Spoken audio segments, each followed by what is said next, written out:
tout d'abord exprimer ma joie et ma satisfaction pour être reçu par le président de la République et avoir aussi des entretiens avec les autres autorités du pays dans ce contexte, disons, de la célébration des 125 ans d'évangélisation du pays. Je suis venu pour cette raison, mais alors on profite aussi pour avoir des rencontres et des dialogues avec les autorités du pays.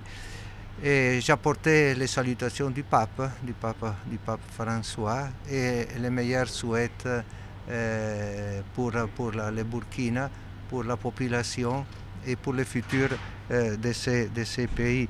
Nous avons de bonnes relations entre le Saint-Siège et le Burkina, fondées sur le respect mutuel, la tolérance et la fraternité, et qui mènent aussi à des actions communes en faveur de la population, des personnes et notamment les plus vulnérables, en contenant des besoins matériels et spirituels de la population.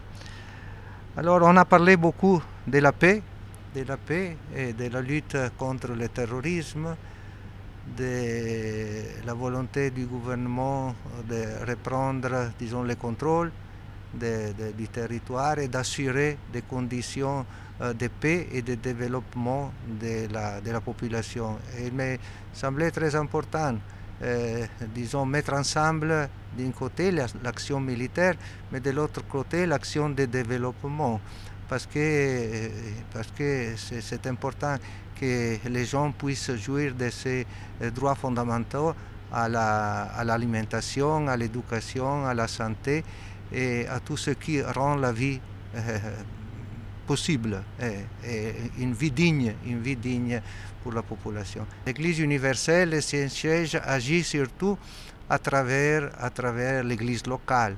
Alors on soutient l'Église locale dans son engagement dans les différents domaines, disons, de vie et d'activité, et surtout sur le plan de la santé et de l'éducation.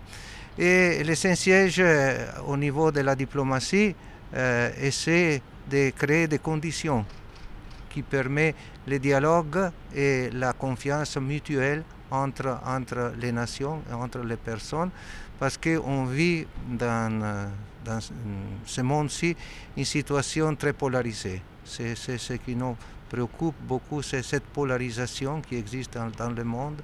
Alors les tentatives du Saint-Siège et aussi, disons, vis-à-vis au Burkina, c'est de créer des conditions qui permettent de dialoguer et de collaborer pour un monde meilleur.